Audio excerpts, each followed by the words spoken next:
It's 25th January 1990. Avianca 052, an aircraft belonging to the largest airline company in Colombia, is about 16 miles away from the John F. Kennedy Airport in New York. The plane is running out of fuel. The pilot says to the first officer, "Did you already advise ATC that we don't have fuel?" The first officer replies, "Yes, sir, I already advised him."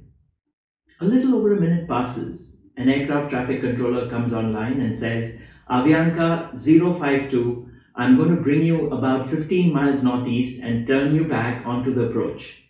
Is that okay with you and your fuel?" The first officer replies, "I guess so. Thank you very much." "I guess so? Thank you very much?" The plane's fuel gauge is showing empty, and the first officer confirms that he guesses it's okay to wait. Is he out of his mind? 5 minutes later, the flight engineer cries out, "Flame out on engine number 4. Less than a minute later, the plane slams into the estate owned by the father of the tennis champion John McEnroe in the posh Long Island town of Oyster Bay. 73 of the 158 passengers on board died. What really happened that day is the one thing that is responsible for a huge number of crashes in airline history.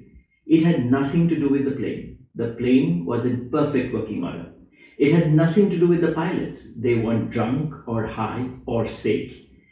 It was nothing to do with the weather, although the weather was certainly bad that night. And it had nothing to do with air traffic control. They didn't make any catastrophic mistake. The cause of the crash was actually really simple. To know what it was, listen to the story from Malcolm Gladwell's book, Outliers. Hi, welcome back to Stories at Work, a series where I share real stories from across the world that you can use when you want to drive home a business point. Our website, www.storyworks.in, already has over 100 stories, and we are adding one every week. Let's start today's story.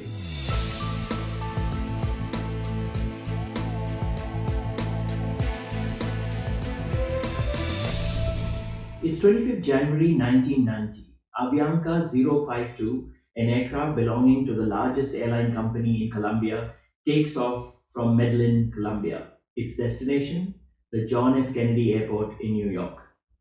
The weather that evening was poor. There was a storm, usually called nor'easter, blowing up and down the East Coast, bringing with it dense fog and high winds.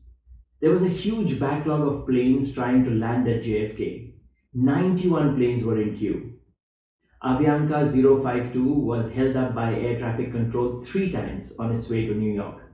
The plane circled over Norfolk, Virginia for about 19 minutes, above Atlantic City for 29 minutes, and 40 minutes out of Kennedy Airport, it was again asked to circle for another 29 minutes. So after an hour and 15 minutes of delay, Avianca was cleared for landing.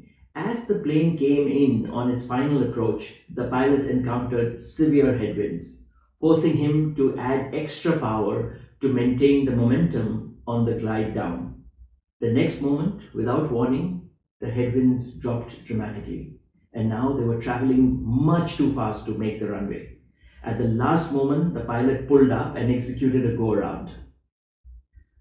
The flight crew in the cockpit that day consisted of 51-year-old Captain Laureano Quevedas, 28-year-old officer Mauricio Clods, and 45-year-old flight engineer Matias Moyano. It was First Officer Clods' responsibility to conduct all communication with ATC, which meant that his role that night was absolutely critical. But his behavior was oddly passive. After the aborted first attempt at landing, Clods has been on the radio with ATC trying to figure out when they can attempt to land again. Captain Quevedas turns to Clods and says, "What did he say?" Clods says, "I already advised him that we are going to attempt again because we can't," and his voice trails off. There is a 4-second silence, and then Captain Quevedas says, "Advise him we are in an emergency." 4 more seconds of silence. The captain tries again. "Did you tell him?" Clods says, "Yes, sir. I already advised him." Clods again starts talking to ATC and goes over routine details. He says 150 maintaining 2000 Avianca 052. Captain is clearly at the edge of panic. He shouts, "Advise him we don't have fuel."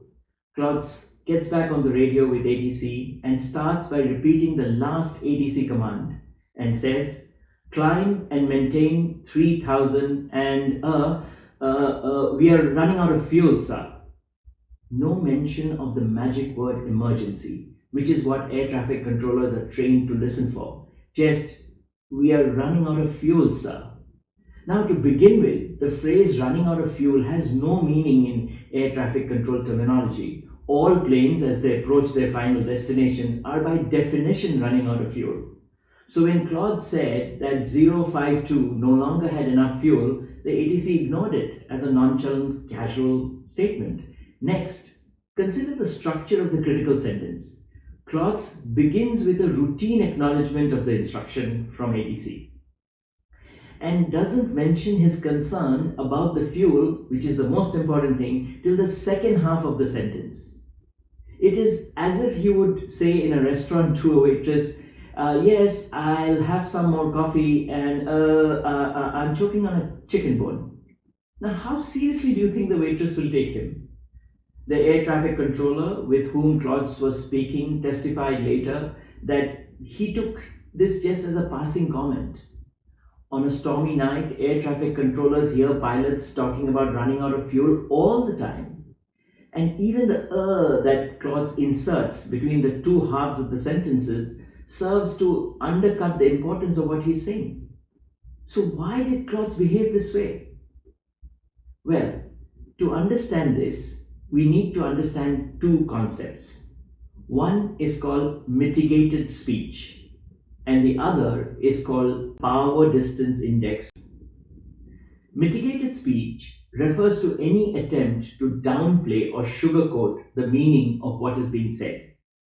We mitigate when we are being polite, or when we are ashamed or embarrassed, or when we are being very deferential to authority. For example, if you want your boss to do you a favor, you don't say, "I need this by Monday." You mitigate. You say, "Don't bother, but if it is not too much trouble, and if you have a chance to look at this over the weekend, that would be wonderful." Now, in a situation like that, mitigation is entirely appropriate. However, in other situations, like in a cockpit on a stormy night with the fuel gauge reading 0, it's a big problem. Now, for the second concept. In 1960s and 1970s, a Dutch psychologist, Gert Hofstede, working for IBM, did a very consequential study on cross-cultural psychology. In his classical book, Cultural Consequences, he writes about what is now called the Hofstede's dimensions, a framework used to understand the differences in culture across countries. The most interesting of the dimensions is what he called Power Distance Index, or PDI. Power distance is concerned with attitude towards hierarchy, specifically with how much a particular culture values and respects authority. In high power distance index countries, employees are often afraid to express disagreements with managers. Power in organizations is not equally distributed, and people in power hold special privileges. In low power distance index countries, people downplay their power, trying to look less powerful than they actually are. There are very few symbols of power, and power in such organizations is often equally distributed. A culture with high power distance index is not inherently bad, but it is bad in situations in which you don't feel comfortable disagreeing with your superiors. When this happens in organizations, two things happen. One, good ideas never bubble up because the only ideas that are heard are the ones from the top. And two, more importantly, mistakes are never pointed out, even when it is obvious to many people and that these things are not working. But these are bad for any organization. But it is fatal in case of high-stake organizations like the one in the cockpit. Now, Columbia has a high power distance index. In the cockpit, the first officer, Claude, sees himself as a subordinate. It's not his job to solve the crisis, it's the captain's job. Then, of course, there's the domineering Kennedy Airport air traffic controller ordering the planes around. Now, Klotz is trying to tell them he's in trouble, but he's using his own cultural language, speaking as a subordinate would speak to a superior. The controllers, though, aren't Colombians. They are low power distance New Yorkers. Now, they don't see any hierarchical gap between themselves and the pilots in the air. And to them, mitigated speech from a pilot, doesn't think about this and that the speaker is being appropriately differential to a superior. It just means to them that the pilot doesn't have a problem. And that cost the lives of 73 people. What a story. Now, where in business can you use the story? Many organizations are very hierarchical, and India is a fairly high power distance index country. This story can be used to emphasize the importance of acknowledging and correcting the impact of this culture. As a leader, you need to ensure that everyone in the organization is aware of the cultural nuances and the impact of high power distance index, and do everything possible to reduce that in order to make it safe for people to point out mistakes or share new ideas. Sharing of new ideas by junior colleagues should be encouraged even when they are different from the ones their seniors had. There are a few things one can do to make sure that this happens, this culture is taken care of. There are still organizations where the senior person is never called by their first name. They are referred to as sir. That usually reinforces the power distance. Many airlines across the world have changed the way pilots are addressed in order to take care of this differential behavior and mitigated speeches. One airline insists that all crew call their captain by the first name. Now, it's easier for the first officer to say, Rajiv, right about now, you should divert and avoid the thunderstorm the ATC is talking about, rather than to say, sir, right about now, you should divert and avoid the thunderstorm ATC is talking about. You would rather say, sir, what do you think about this thunderstorm ATC is talking about? What do you feel is the correct thing to do now? Now, there's another airline which refers to the two pilots not as pilot and first officer, but as a flying pilot and a non-flying pilot. So the question you need to ask yourself is, what can you do in your organization to make sure you're doing everything to reduce the impact of the high power difference index culture that India has and address the issue of mitigated speech? I hope you enjoyed that story, and if you did, there are many more on our website www.storyworks.in.